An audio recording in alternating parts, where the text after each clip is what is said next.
Continuamos en la primera emisión de Informa TVX. Estamos en su espacio de entrevista este viernes 2 de septiembre. Como lo anticipé, ya está conmigo Irina Cisneros, coordinadora del programa de educación financiera del Banco Central de Reserva. Vamos a hablar un poco de la publicación de la reciente encuesta nacional de capacidades financieras. Irina, bienvenida. Hola, un gusto. Muchas gracias por invitarnos y por permitirnos dirigirnos al público salvadoreño y comentarles un poco más de esta encuesta. Gracias a usted por tomar esta invitación esta mediodía. Les ofrezco rápidamente un contexto del tema que vamos a desarrollar en los próximos minutos. El Banco Central de Reserva presentó hace unos días la Encuesta Nacional de Capacidades Financieras, un instrumento que permite medir el conocimiento, percepciones y actitudes de la población consultada respecto a sus hábitos de planificación financiera, cultura de ahorro y capacidad de afrontar imprevistos económicos. Una encuesta de cobertura nacional con una muestra de 4.829 personas, representativa a nivel nacional y departamental. Las áreas consultadas a la población fueron accesos a productos y servicios financieros, evaluación de conceptos financieros, economía del hogar, conductas y actitudes hacia el dinero y planificación para el futuro. Para muestra un dato, 44% de la población encuestada lleva un plan de gastos o presupuesto en su hogar, pero también ese mismo porcentaje considera que su ingreso mensual es estable. Esta mediodía entonces nos acompaña Irina Cisneros, coordinadora del programa de educación financiera del Banco Central de Reserva. Agradezco nuevamente que esté con nosotros esta mediodía, Irina, y me gustaría iniciar con esto. ¿Por qué el Banco Central de Reserva decidió hacer una encuesta de capacidades financieras? Bueno, de hecho, el programa de educación financiera lleva ya alrededor de 8 años y todavía no teníamos una medición de cuáles son las capacidades financieras de la población. Entonces, por esta razón, el Banco Central, con apoyo de la Alianza para la Inclusión Financiera, pudimos realizar la primera medición. Realmente es un instrumento que nos va a servir de mucho apoyo para poder redireccionar todas las actividades que estamos haciendo a través del programa por incrementar las capacidades financieras en la población. Y creo que esta encuesta, el resultado que hemos obtenido, nos deja y nos aclara un poco más el panorama de cuáles son las necesidades y hacia dónde tenemos que enfocarnos, cuáles son aquellos departamentos que necesitan mayor atención y a los cuales tenemos que focalizar nuestro interés, ¿no? Porque ellos puedan aprender y poder dominar un poco más esos términos. ¿Cómo fue el deseo del Banco Central de Reserva? ¿A qué me refiero? Para ser muy concreto, dijeron, bueno, necesitamos tener datos de los hábitos de consumo, de conocimiento, de servicios financieros de la población. ¿Y esto cómo le resulta útil al Banco Central de Reserva tener estos datos? Bueno, como le mencionaba, o sea, esto nos permite tener un panorama. De hecho, necesitábamos tener esta encuesta porque a través de ella vamos a poder generar la Estrategia Nacional de Inclusión Financiera. El Banco Central se ha posicionado en el tema de inclusión financiera, estamos liderando este proyecto y dentro de la inclusión financiera la educación juega una parte muy importante. Entonces es por eso que para nosotros es sumamente importante tener toda la data que hemos logrado con esta encuesta, porque así podemos hacer, desarrollar la Estrategia Nacional de Educación Financiera. Háblenos un poco del perfil de la muestra, de las personas que fueron consultadas, poco más de 4.000 personas. ¿Nos puede hablar un poco en detalle de quiénes fueron las personas consultadas? Realmente nos interesaba a la población en general. Este estudio se ha realizado también en otros países y lo que buscan es que sea el tomador de las decisiones quien pues sea el principal encuestado, ¿no? En este caso nosotros a nivel nacional visitamos diferentes municipios, alrededor del 61% de los municipios de El Salvador se pudo lograr con esta encuesta y fueron visitas casa por casa y las encuestas fueron cara a cara con tomadores de decisiones. Esto fue para personas mayores de 18 años hasta 80.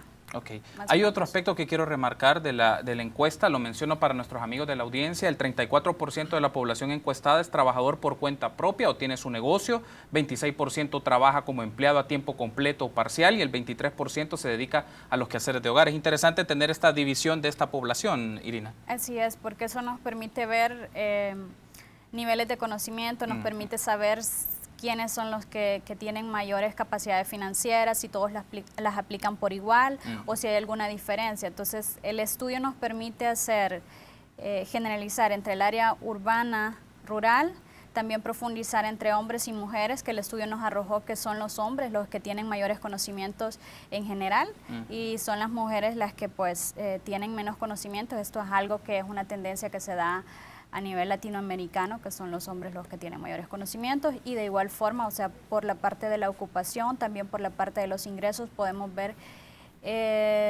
digamos que revelar las hipótesis si a mayores ingresos, mayores capacidades financieras o si realmente no se correlacionan.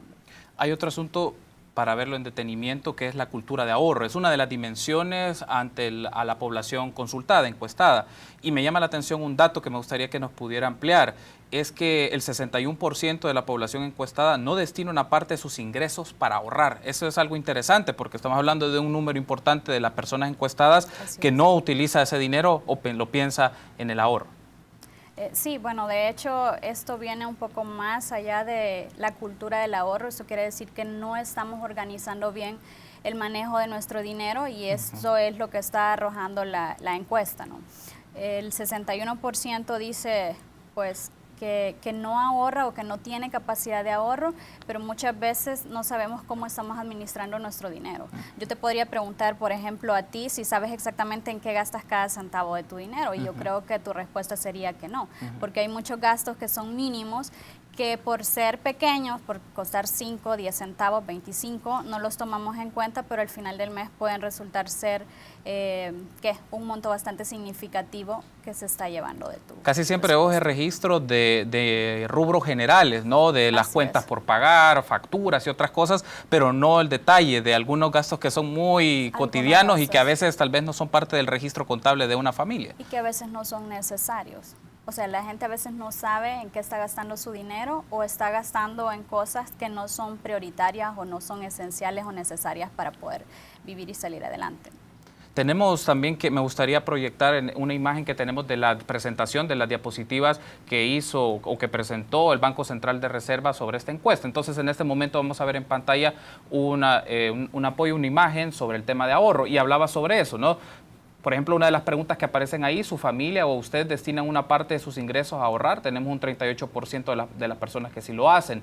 ¿Qué es para usted ahorrar? Y eso me parece interesante, Irina, porque como también en encuesta miden conocimiento, ¿qué saben las personas? Es interesante hacer ese énfasis en qué es para ellos ahorrar. ¿Nos podría entonces ampliar un poco esta idea del ahorro?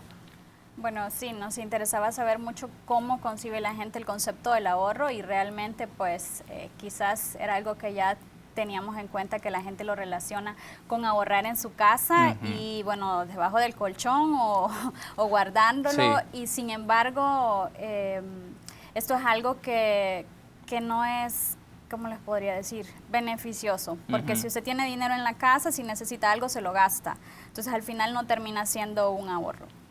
Entonces esa fue la principal fuente con la que ellos se coincidían, que era el tema del ahorro, y el segundo era con estabilidad económica, si no me equivoco. Hay un aspecto interesante de esto que quiero retomar, es ante esa pregunta, ¿qué es para usted ahorrar? Y lo mirábamos en la gráfica hace un instante, 20% de la población encuestada define el ahorro como guardar dinero en el banco, los demás tienen otra noción del ahorro, 32% es ahorro con guardar dinero en casa, y es interesante ver la práctica que la gente tiene sobre el ahorro, que no necesariamente lo asocian en poner su dinero en un banco, guardarlo en la casa o tenerlo en otro tipo de situaciones, ¿no? Sí, esto está relacionado también con otras de las preguntas que hemos realizado dentro de la encuesta, y el cuestionario también hablaba sobre la confianza que hay en el sistema financiero, y eso nos revelaba que menos del 50% de la población confía en las instituciones financieras. Entonces, aquí hay una gran labor que tenemos que realizar. De hecho, las instituciones financieras es la forma más segura de poder ahorrar, y creo que tenemos que empezar a desarrollar este mercado, ¿no? Tenemos que hacer una pausa, Irina. Me gustaría que en la segunda parte de la entrevista hablemos sobre el tema de crédito, que fue otro de los componentes que abordaron en esta encuesta de capacidades financieras. Y ustedes, amigos, permítanos una pausa. Continuamos con más en el espacio de entrevista de Informa TVX. Me acompaña esta mediodía Irina Cisneros, coordinadora del Programa de Educación Financiera del Banco Central de Reserva, y estamos hablando de la Encuesta Nacional de Capacidades Financieras. Volvemos en instantes.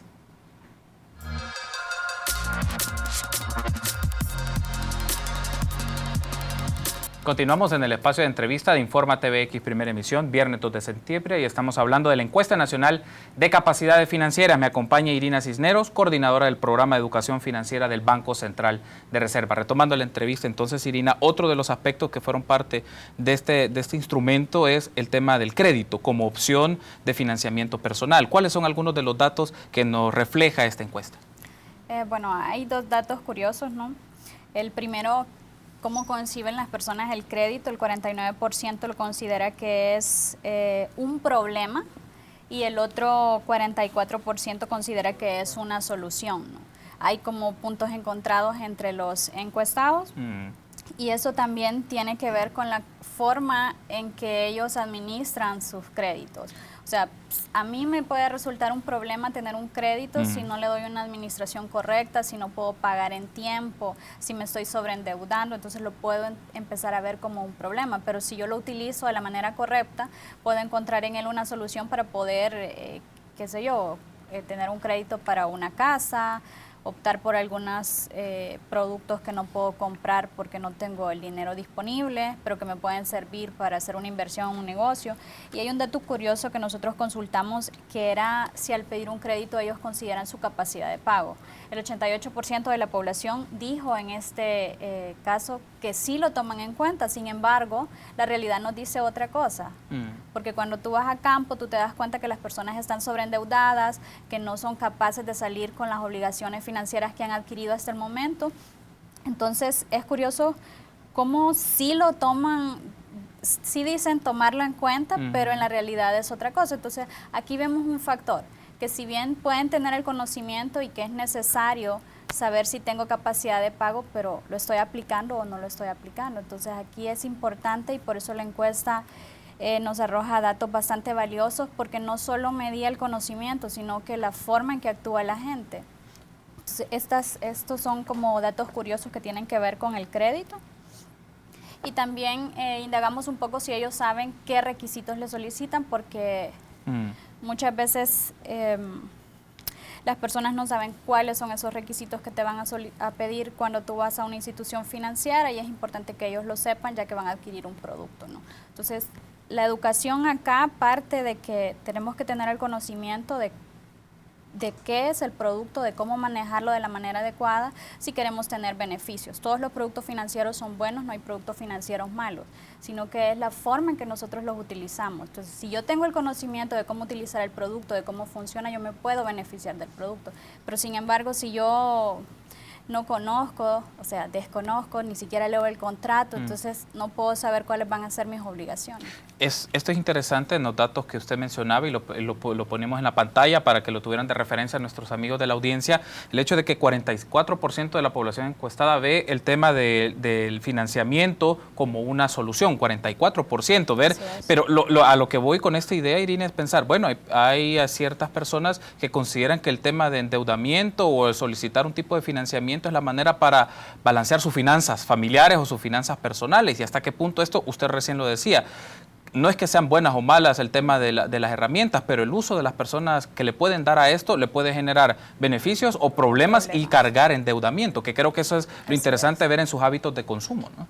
Así es. De hecho, hay un gran reto acá por educar a la población, ¿no? Y por incrementar sus capacidades financieras, porque en la medida que ellos se informen, ellos van a estar empoderados y van a poder hacer valer sus derechos. Y también en la medida que ellos conozcan y lo apliquen de la manera correcta, se pueden ver beneficiados. Entonces, este 44% que lo ve como una solución es lo que yo te mencionaba. O sea, no necesariamente el producto tiene que ser malo, sino que el producto está ahí para utilizarlo para las cosas que no podemos comprar. Por ejemplo, yo no tengo la capacidad para adquirir una casa al contado. Claro. Entonces, ¿qué es lo que hago? Tomo un crédito y esa es una solución financiera para yo poder tener bienes que yo, aunque esté ahorrando, pues no los podría tener por mi capacidad y por mi estatus social, ¿ve? Entonces, tiene que ver todas estas cosas. Entonces, el crédito te viene a servir para poder comprar o adquirir bienes que por sí mismo no los podrías comprar. Entonces, a largo plazo es beneficioso. Otro de los asuntos, Irina, es el conocimiento de los productos y servicios financieros ante la población encuestada. Por ejemplo, un 39% no sabe a qué institución puede acudir si su reclamo no es atendido en la institución que le ha proveído este servicio. Y creo que esto es interesante porque estamos hablando casi un 40%, dice, ¿a quién tengo que acudir si el banco o la instancia financiera a la que he acudido por un crédito, por un tipo de préstamo, si no me resuelve, ¿a dónde tengo que ir? Y creo que esto es importante, este dato. ¿Cómo lo podemos analizar?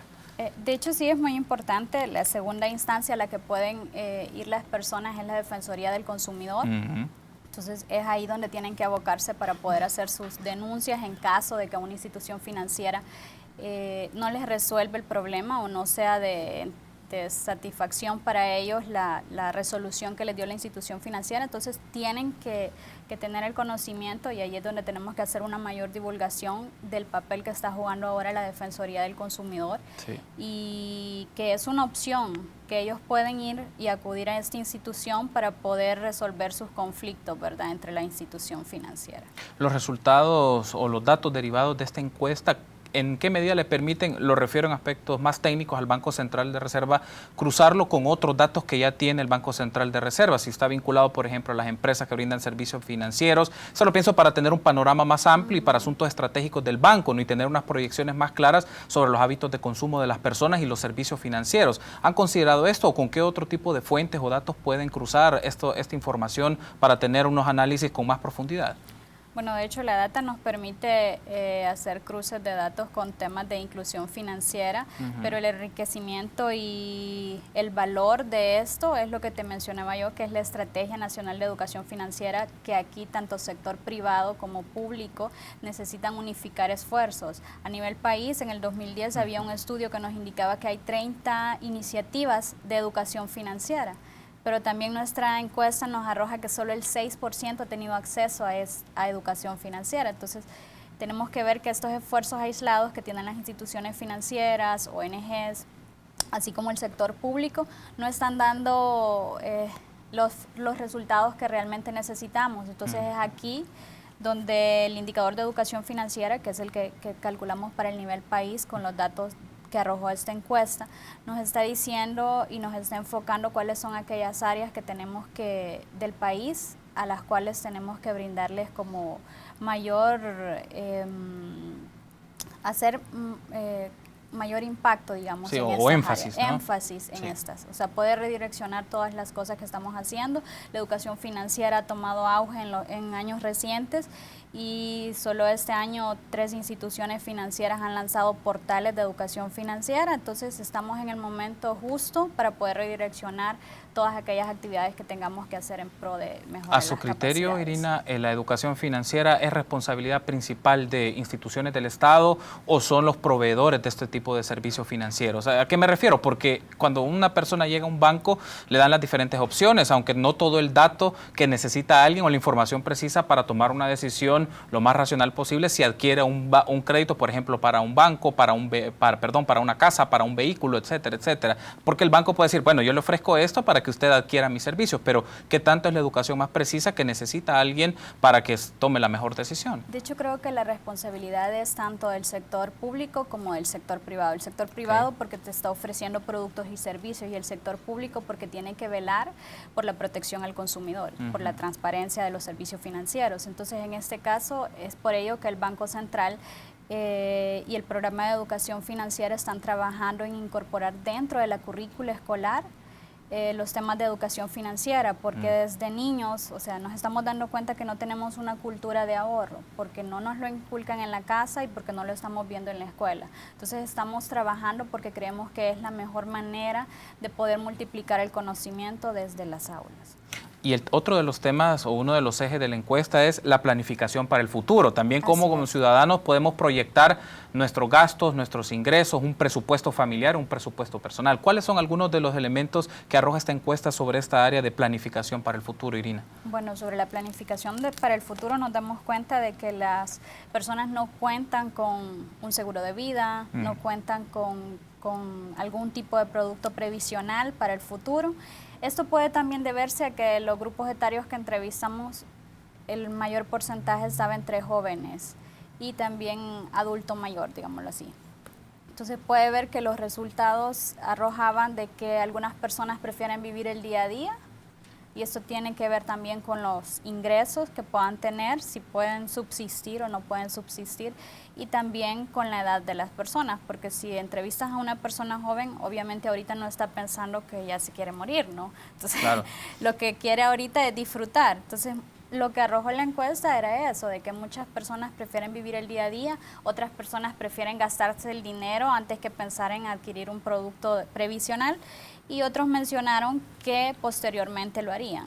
Entonces, estos son los que relacionamos con los grupos etarios que son como jóvenes. Pero es interesante que la gente conozca esos servicios que puede requerir en un futuro, el tema previsional, por ejemplo, o alguien quiere adquirir un ahorro, un seguro de vida, o en algunos casos hay ciertos grupos sociales que identifican los seguros de salud, como seguro de salud privado, como una opción ante cualquier circunstancia que pueda darse a nivel familiar. De hecho, independientemente de la edad que tengamos, tenemos que pensar que todos vamos a llegar a la tercera edad, ¿no? En algún momento, y entre más pronto nos demos cuenta de esto y queramos, si queremos vivir bien cuando estemos mayores, creo que tenemos que empezar ahora, ya sea ahorrando, ya sea comprando un seguro o algún producto previsional que nos pueda proporcionar una estabilidad cuando ya estemos en la tercera edad. Estamos cerrando la entrevista, Irina, una última interrogante que quisiera formularle. Le preguntaba hace unos instantes de la utilidad de estos datos para el Banco Central de Reserva, pero ahora estos datos, ¿cómo le ayudan al órgano ejecutivo en términos generales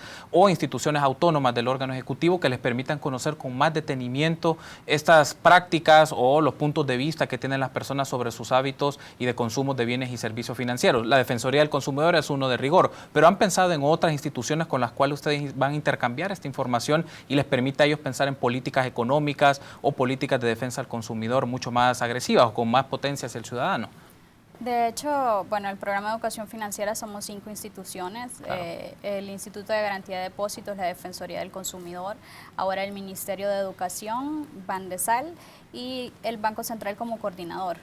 Como te mencionaba, la Estrategia Nacional de Educación Financiera es un proyecto país y esto se puede ver como una política encaminada a mejorar las capacidades financieras. Ahora, esto tiene que estar dentro también del plan quinquenal y pues no ser un plan de corto plazo, sino que esto es algo de largo plazo y vamos a ver frutos posiblemente dentro de unos años, pero van a ser frutos gratificantes porque las personas van a ser consumidores responsables y porque van a poder tener conocimientos sobre temas financieros. Irina, ha sido un gusto. Gracias por habernos acompañado. Muy amable. Estuvo con nosotros Irina Cisneros, coordinadora del Programa de Educación Financiera del Banco Central de Reserva. Estuvimos hablando de la Encuesta Nacional de Capacidades Financieras. Permítanos una pausa. Volvemos con más información nacional en la primera emisión de Informa TVX. Regresamos.